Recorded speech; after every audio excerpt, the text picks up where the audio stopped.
ఇప్పుడు ఏందంటే 52 కోట్ల రూపాయల అరటిపండు ముచ్చట చెప్పాలి. యాదుకున్నదా అనోళ్ళ అరటిపండు?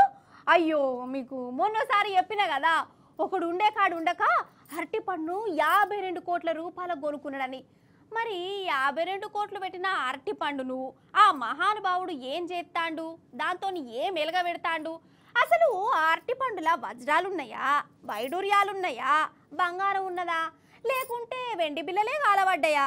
గిట్లా కొందరికి అనుమానం కొట్టచ్చు కదా. అనుమానం వడకుర్రి ఆ 52 కోట్ల అరటిపండు ఏమైందో చూసి తరించరిగా.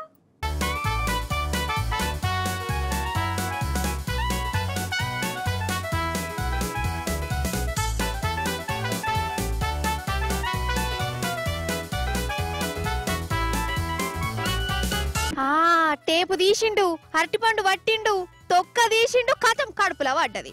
ఎంతసేపు పట్టిందోలా? అసలు ఒక్క నిమిషమన్నా పట్టిందా? పట్టలేదు కదా.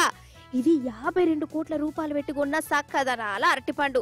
దీన్ని పొతం చేసేందుకు 50 సెకండ్లు కూడా పట్టలే.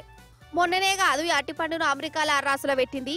ఇగో ఈ కుబరుడే 52 కోట్లు చదివిచ్చి మరీ కొన్నాడు. ఈడేమన్నా పిచ్చోడా, మంచోడా, మెంటలోడా, దిమాకేమన్నా సరకాయించిందా అని అనిపించింది. అంతే కదా మరి. ఒక్క అరటిపండుకు గన్ని కోట్లు పెట్టిండంటే వీన్ని మనిషినైతే అస్సలు అనరు.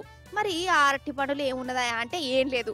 అసలు మన పండ్ల బండ్లలో దొరికే అరటి పండు లెక్క రుచి కూడా లేదట. ఖాళీ టేపుతోని గోడకు అతకబెట్టినందుకు ఈయనకి పెద్ద కళాకాండం లెక్క కనబడ్డది. అందుకే కోట్లు పెట్టుకొని పోతాను చేసిండు. అందుకే అంటారు కాదు, ఎద్దున్నోనికి బుద్ధుండదు, బుద్ధున్నోనికి ఎద్దుండదని. పైసలున్నోడేమో ఉండే ఏడుస్తాడు, ఏం చేయాలో తెలియక, లేనోడు లేక ఏడుస్తాడు లేక.